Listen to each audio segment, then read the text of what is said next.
This is important. What I'm about to show you took me 20 years to piece together. Spinoza saw it 400 years ago. The church tried to destroy it. Don't click away until you've seen the evidence. The church invented a version of Jesus you never questioned. Not his miracles, not his resurrection. Something more basic. Who he was before all of that. A poor, uneducated carpenter from Galilee. Spinoza read the original documents. The image was constructed. There is a word in the original Greek of the Gospel of Mark. 6 letters. A single word that, when you know what it actually means, changes something fundamental about the story you were told. The word is tekton. T-E-K-T-O-N. Mark chapter 6, verse 3. A crowd in Nazareth is questioning Jesus after he teaches in the synagogue. They are unsettled. Where did this man get his wisdom? Who does he think he is? And they ask, is this not the tekton, the son of Mary? Every English translation renders that word the same way. Carpenter, is this not the carpenter? And for 2,000 years the image settled in. The humble craftsman, the man of simple origins, the calloused hands, the smell of sawdust, the village workshop, an uneducated laborer who somehow, through divine intervention, spoke with extraordinary wisdom. The gap between who he was and what he knew was the miracle. But tekton, in classical Greek, does not mean carpenter. That is not my opinion, that is what the lexicons say, what the textual scholars say. And there is a document from the 2nd century that is going to change everything about how you read this.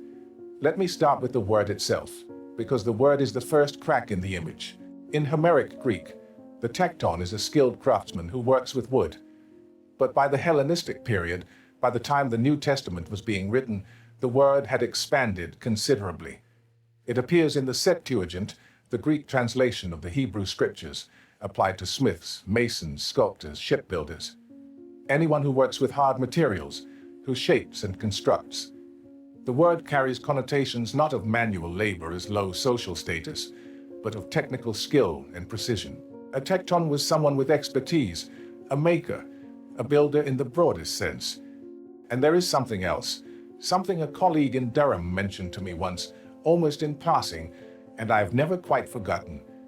In the Babylonian Talmud, the Aramaic phrase meaning a carpenter's son was used as a metaphor, a term for a scholar, someone so learned he could answer any question, construct any argument, resolve any difficulty. Is this a carpenter's son was not always an insult. In some contexts, it was astonished recognition of exceptional knowledge. So when the crowd in Nazareth asks, is this not the tekton, they may be expressing something different from what we imagine. Not derision at a tradesman overstepping, but a particular kind of astonishment. And here is where I need you to pay attention, because Matthew's Gospel, written after Mark, drawing on Mark as a source, makes a quiet but significant change to this verse. Matthew 13, verse 55. Is not this the carpenter's son? Not the carpenter, the carpenter's son. The label is moved one generation back, away from Jesus, to Joseph. One generation. One editorial decision. And what was potentially a description of Jesus himself disappears behind his father's profession. Why? That question is going to take some time to answer. But it will be worth the wait, because the answer is not theological. It is institutional. And there is a document from 200 of the Common Era that says so explicitly. Now forget Nazareth for a moment. Before we can understand who Jesus was, we need to understand where he grew up. And the place is nothing like what the church taught you. Galilee in the 1st century of the Common Era was not a quiet agricultural backwater. It was not the remote pastoral landscape of the Sunday school illustrations. It was a region at the intersection of 3 cultures, 3 languages, and multiple trade routes.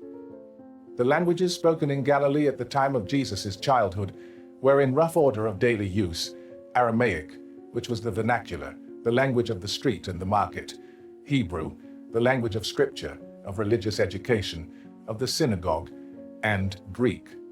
Greek, the administrative language of the Roman Empire across the Eastern Mediterranean, the language of commerce, of contracts, of legal proceedings, of the educated class.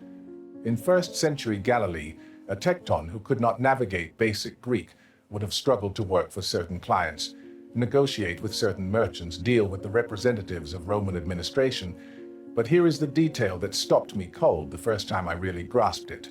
Less than 6 Roman miles from Nazareth, close enough to walk in roughly 2 hours, stood a city called Sepphoris, in Aramaic, Zippori, a major urban center, under reconstruction by Herod Antipas for essentially the entire period of Jesus' childhood and adolescence. He was rebuilding it as a thoroughly Hellenized city, Greek-style theaters, Roman-style streets, public bathhouses, administrative buildings, a city that was being assembled stone by stone during precisely the years when a boy from Nazareth would have been old enough to work. Archaeological excavations at Sepphoris have uncovered inscriptions in both Greek and Aramaic, mosaics of extraordinary quality, evidence of a cosmopolitan, multilingual urban culture sitting 6 miles from a village that the church presented as isolated and remote. If Jesus' father was a tekton, a skilled construction worker or craftsman, there would have been work in Sepphoris. Sustained, consistent, well-paid work for years. The idea that a family of skilled builders in Nazareth had no connection to the massive construction project 6 miles away requires an imagination that the geography simply does not support. You do not walk past a building site that large on your way to find smaller work elsewhere.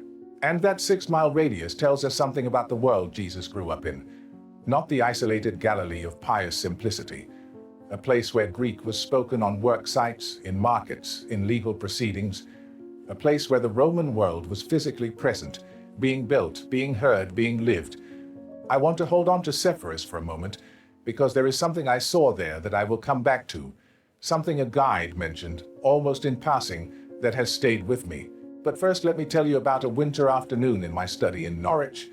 I must have been in my early 50s. A low grey light coming through the window, the kind of English afternoon light that makes you want to close the curtains, but also somehow makes reading easier.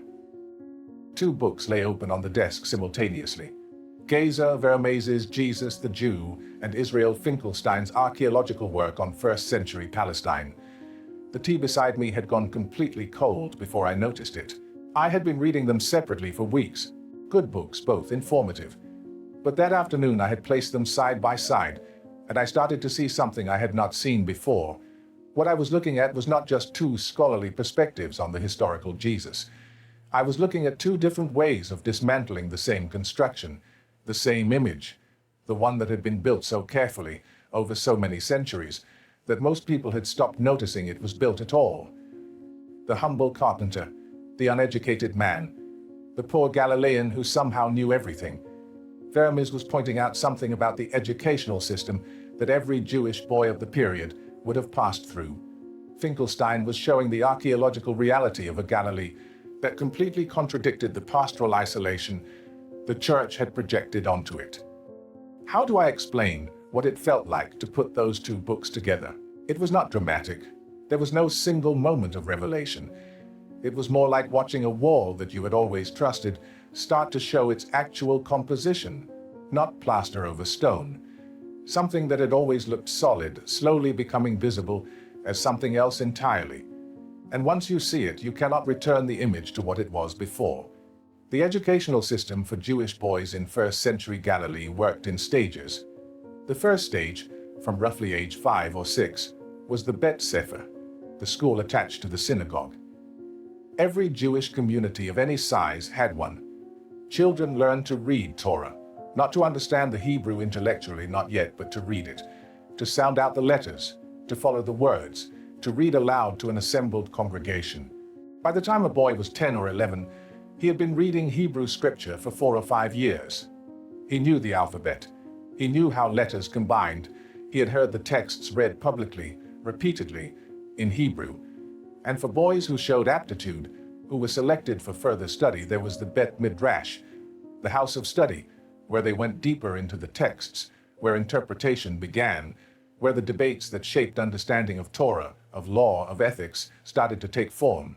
We know from Luke's Gospel that at age 12, Jesus was in the temple in Jerusalem, sitting among the teachers, listening and asking questions. The text says the teachers were astonished at his understanding. A 12-year-old from Galilee, in the temple, keeping pace with Jerusalem's senior scholars. That is not the portrait of an uneducated child. And then there is Luke chapter 4. The passage that has always unsettled me the more carefully I read it. Jesus enters the synagogue in Nazareth on the Sabbath. He is handed the scroll of Isaiah. He unrolls it. He finds, not reads from the beginning, not opens to a random place, but finds a specific section. Isaiah 61, verses 1 and 2. The passage about the Spirit of the Lord, about freedom for the captives, about the acceptable year of the Lord. He finds it in a hand-copied scroll, without chapter and verse divisions, without headings, without any of the navigational tools we take for granted. He locates a specific passage in a long text and reads it aloud to a waiting congregation. That is not the act of a man who merely knows Hebrew letters. That is the act of a man who knows his scripture well enough to navigate it, who has read it enough times that he can find what he is looking for. And the congregation responds. This is in Luke 4, verse 22. Not with shock that a laborer can read, but with astonishment at something they call gracious words. Words with quality, with precision. I want to stop here, because what you just read is not an edge case. It is not a passage that requires creative interpretation. It is direct textual evidence in your own scriptures that this man had a level of Hebrew literacy requiring years of sustained formal study. The humble village carpenter of the nativity scenes does not locate specific passages in hand-copied Isaiah scrolls. Someone trained from childhood in scripture does. The evidence was always in the text. The question is why you are not told to read it this way. But wait, because we have not yet touched on Greek. I want to be careful here, because the claim about Greek is more complex than the claim about Hebrew, and I want to give it the weight it deserves. The Hebrew evidence in Luke 4 is direct. The Greek evidence is more inferential, but it is, in my view, more disturbing. There are 3 conversations.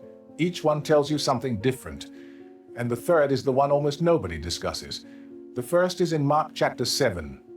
Jesus has traveled north of Galilee to the region of Tyre and Sidon, coastal cities, heavily Hellenized with a predominantly Gentile population. A woman approaches him. Mark identifies her explicitly. She is a Greek, a Syrophoenician by birth, not a Jew. The conversation that follows in the original Greek of Mark's Gospel has a texture that scholars of ancient languages have examined carefully. She argues with Jesus. He pushes back. She responds with genuine wit, the kind of quick verbal turn that requires fluency, not translation. Even the dogs under the table eat the children's crumbs, and he responds to her argument, directly, personally, without an interpreter mentioned anywhere in the text. I remember working through that passage at my desk one night, the lamp casting a circle of yellow light across the open commentary. The Norfolk outside the window quiet in that particular way it gets in the late evening. I was not looking for evidence of multilingualism specifically. I was trying to understand the rhetorical structure of the exchange, and something in the texture of it stopped me. There is a confidence in the way each speaker picks up the previous speaker's terms and turns them that does not read like a translated conversation. It reads like people who are operating in the same language. That kind of agility, that particular form of verbal sparring, does not survive translation. It requires that both speakers are thinking in the same tongue. Could there have been an interpreter present who is simply not mentioned? Possibly. But interpreters in first-century Palestine were significant figures in any conversation. They changed the dynamic. They were noted. Their absence from a text is not nothing. The second conversation is the interrogation by Pontius Pilate. Pilate administered Judea in Latin. That was the language of official Roman business. But in practice, in the eastern provinces, Roman officials communicated with local populations in Greek. It was the lingua franca, across the educated and administrative class of the eastern Mediterranean. The Gospels record a conversation between Jesus and Pilate that is specific, direct, and involves no interpreter. Pilate asks. Jesus answers, sometimes briefly, sometimes pointedly. The exchange has the quality of 2 people who understand each other without a medium between them. The third conversation is not a conversation. It is an inscription. John chapter 19, verse 20. The text placed above Jesus on the cross, written in 3 languages, Hebrew, Latin, and Greek. 3 languages. on the instrument of his death, visible to him. As the Gospels describe it, he would have been able to see it. The world in which he lived and died was trilingual. The political, religious, and commercial languages of his entire life, Hebrew for sacred texts, Greek for commerce and administration, Latin for Roman law, were physically present around him at the very end. I'm not suggesting the inscription proves anything about his linguistic abilities, but it is a detail that stops me every time I encounter it, because it tells you what kind of world this actually was. Not the monolingual Aramaic village of the simplified image, a world where three languages existed simultaneously, overlapping, competing, necessary. Now stop, because what comes next is the part that should have rewritten everything. Circa 200 of the Common Era, one of the greatest theologians of the early church, wrote a document that has been sitting in plain view for 18 centuries and is almost never quoted in church circles. Origen of Alexandria, one of the most brilliant minds of early Christianity, a man who could read Hebrew, Greek, and Latin with the fluency of someone who had spent his entire adult life inside those languages. He devoted decades to the careful analysis of Scripture in its original forms. His hexapla, a 6-column comparison of different Old Testament versions placed side by side, was one of the most extraordinary works of ancient biblical scholarship ever produced. Origen wrote Contra Celsum against Celsus, in defense of Christianity against a philosophical critic. In that work, in a passage that receives almost no attention in church teaching, Origen addresses the question of Jesus' background directly. He says, with the precision of a man who has actually read the texts, that in none of the Gospels current in the churches is Jesus himself ever described as a carpenter. Read that again, slowly. In none of the Gospels current in the churches is Jesus himself ever described as a carpenter. Now, think carefully about what this means. Origen is writing around 200 of the Common Era, roughly 170 years after the death of Jesus. He has access to multiple Gospel texts. Some of them may not be the ones we have today. He is a more careful reader of the Greek than almost anyone alive in any subsequent century. And his conclusion, after reading those texts in their original language, is that Jesus is not called a carpenter in them. Mark 6, verse 3 uses the word tekton, which, as we have established, is broader than carpenter. Origen read the broader term and was not willing to collapse it into a simple trade. And he notes that the other Gospels he had access to do not even use that word in relation to Jesus. For 18 centuries, the institutional church largely ignored this, not because Origen was a marginal figure. He was one of the most formative theologians of the early period. His work shaped Christian thought on Scripture, on prayer, on the nature of Christ, on the afterlife. His influence was immense, But on this specific point, the point where he looked carefully at the available evidence and said, the carpenter image is not supported by the texts, the church did not follow him. It preserved the image instead, and by the medieval period, the image had become so embedded in Christian art, in nativity scenes, in homiletical tradition, that questioning it became unthinkable. I want to be precise about what that means, because this is the part that people sometimes move past too quickly. Origen was not a heretic. He was not a fringe voice. He was among the most read, most copied, most influential theological minds in the ancient world. His work shaped what Christianity became. And on this single point, where his careful reading of the original Greek led him to a conclusion that contradicted the popular image, the institution chose the popular image. That is not a theological error. That is a decision. And decisions made consistently by institutions over 18 centuries against the evidence are decisions made in service of something. Pay attention to what that something might be. Now think about what that tells you, not about Jesus, about institutions, because here is where Baruch Spinoza enters. And I want to be precise about what Spinoza actually contributes to this, because it is not what people sometimes assume. Spinoza was not primarily interested in the social class of Jesus. That was not his project. What he argued in the Tractatus Theologico Politicus in 1670, the book that got him declared a heretic by every major religious authority in Europe, was something more structural. He argued that religious institutions shape the image of their founders and sacred texts to serve institutional needs. that the way a religion presents its origin story, the way it depicts its central figures, the way it interprets its authoritative texts, all of this reflects not just history but power. The two cannot be separated. And when you see an image persisting against the evidence, the question to ask is not simply who got the history wrong, but who needed this particular version of the history to be true. I visited Sepphoris once.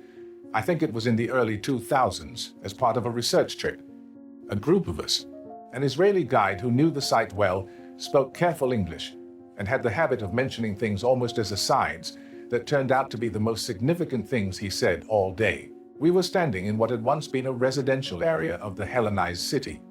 The afternoon was bright, the stone pale in the summer light, the air slightly dusty with that particular warmth that archaeological sites seem to hold in their ground. And at our feet, just slightly below the level of the path where they had been partially excavated, were the remains of a mosaic floor. It was extraordinary. The tesserae was small, precisely placed, the image clear despite the damage of centuries, a classical figure, and beside it, carved in the stone of an adjacent wall, an inscription in 2 lines. The guide pointed to it and said, almost casually, Greek and Aramaic, bilingual, all through this neighborhood. He moved on immediately to the next point. But I stayed there for a moment, 6 miles from Nazareth. This had existed in this form during the years when Jesus was growing up, not Roman in the abstract sense of something distant, Roman in the sense of here, present. 6 miles away, rising from the ground in stone and mortar, inscribed in 2 languages, employing local workers, filling local markets, requiring local tradesmen who could function in more than 1 linguistic register. And I thought about the image we had been taught, the isolated village, the simple carpenter, the world of rural purity and remove. This was never that world. Spinoza's contribution was to trace the mechanism, to show not just that the image was inaccurate, but why the inaccuracy was preserved, why it served a purpose. Think about the logic. If Jesus was educated, multilingual, trained in scripture from childhood, familiar with Greek rhetorical forms through proximity to Hellenized cities, then he was, in social terms, a capable man operating in a capable world. His wisdom was extraordinary by any account, but it was wisdom of a kind that had explanations, intellectual formation, cultural immersion, sustained study. But if Jesus was a poor, uneducated carpenter from a backwater village who had never studied, never traveled, never engaged with the intellectual currents of his world, then the wisdom he demonstrated was inexplicable by ordinary means. It required a supernatural explanation, and that supernatural explanation required an authorized interpreter, an institution that held the keys to what it meant and how it should be received. The more you simplify the historical Jesus, the more you need the theological Jesus. The more you strip away his education, his languages, his cultural context, the more his knowledge becomes miraculous, and the more necessary the church becomes as its interpreter. The humble carpenter was not just a biographical detail. It was a theological device, a mechanism, one that functioned with remarkable efficiency for 18 centuries. Before I show you what this means for the texts themselves, I need you to sit with something. You have spent your entire life surrounded by an image of Jesus that was shaped to produce a specific institutional need. The simplicity of his origins was not a biographical accident. It was the foundation on which a particular kind of authority was built, and that foundation is still in place. The nativity scenes, the Sunday school illustrations, the sermons that describe the miraculous carpenter who confounded the wise, they all carry the architecture of a decision made long before any of us were born. What you are about to see in the Sermon on the Mount will make that architecture visible, and it is difficult to unsee. And this is the thing that the image of the simple craftsman actually conceals, because once you accept that Jesus was educated, multilingual, and socially mobile in a world far more complex than the church presented, the Sermon on the Mount looks entirely different. The Beatitudes are not the spontaneous declarations of an inspired laborer.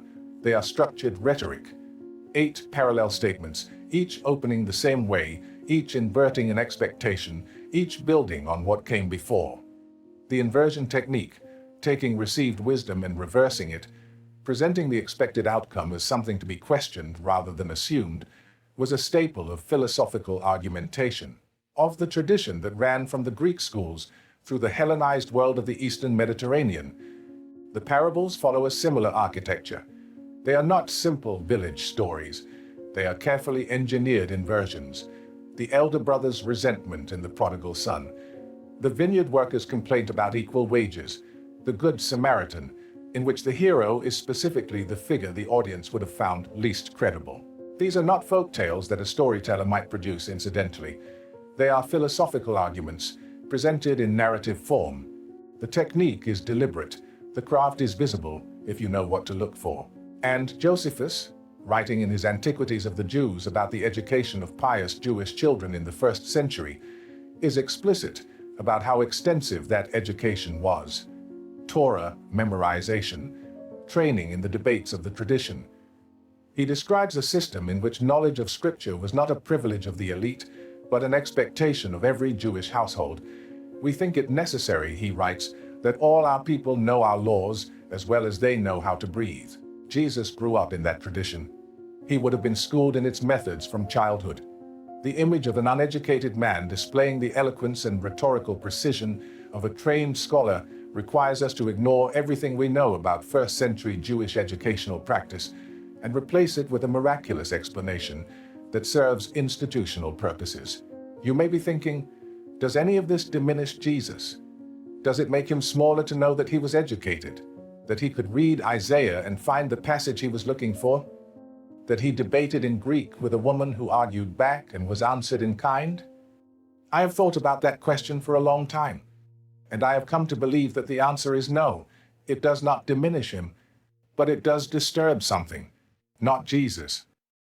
What it disturbs is the institution that needed him to be something he was not, in order to be something the institution needed to be. Here is the final irony, the one that Spinoza saw in 1670 and wrote about in a book that was banned across Europe, burned in several cities, placed on every index of prohibited texts that the 17th century could produce.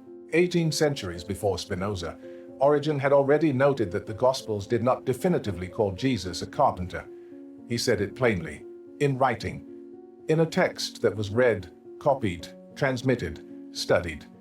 And the church absorbed his work on everything else, on prayer, on scripture, on the nature of Christ, and on this single point, quietly set him aside. Because on this single point, he was saying something the institution could not afford to hear. Spinoza said it again in 1670. With evidence, with method, he demonstrated that texts reflect the agendas of the people who produced and preserved them, that the image of a religious founder serves the institution that manages his legacy, that the gap between the historical person and the institutional image is not accidental. It is functional. He paid everything for saying it. Community, reputation, the ordinary life he might have had. He died at 44, alone, in a single rented room, grinding lenses to pay for his food, his books still banned across Europe. And the nativity scenes still show the carpenter's workshop, the simple village craftsman, the miraculous wisdom with no worldly source. Origen said it in 200 of the Common Era. Spinoza said it in 1670. The archaeology of Sepphoris says it in stone and mosaic that you can visit today. The Greek text of Mark, chapter 7, says it in the texture of a conversation between a man and a woman who were clearly operating in the same language. The humble carpenter was a construction, not the man, the image, the strategic reduction of a multilingual, scripture-literate, rhetorically trained Galilean into an uneducated laborer whose knowledge could have no ordinary explanation and therefore required an institutional one. The word was tekton, not carpenter. The translation was a choice. The choice served a purpose, and the purpose has outlasted every scholar who tried to point at it honestly. You have now heard what Origen noticed, what Spinoza argued, and what the archaeology confirms. The question that remains, as it always does with this kind of knowledge, is what you do with it. Whether you read the texts differently now, whether the image of the poor carpenter from Galilee settles back into place easily, or whether something in it has begun to look like what it always was. It was always there, in the word tekton, which was never quite what you were told. In the synagogue in Nazareth, where a man found a specific passage in an Isaiah scroll without fumbling, in the conversation with a Greek woman who argued back and was answered in kind. In Origen's careful, plainly written sentence, in none of the Gospels current in the churches is Jesus himself described as a carpenter. It was always there. Spinoza found it. They banned the book. The image survived. Seriously. Thank you for staying until the end. I know your time is valuable. I hope this serves some purpose in your life. That's what Spinoza discovered. And now you know too. Stay curious, question everything. See you in the next one.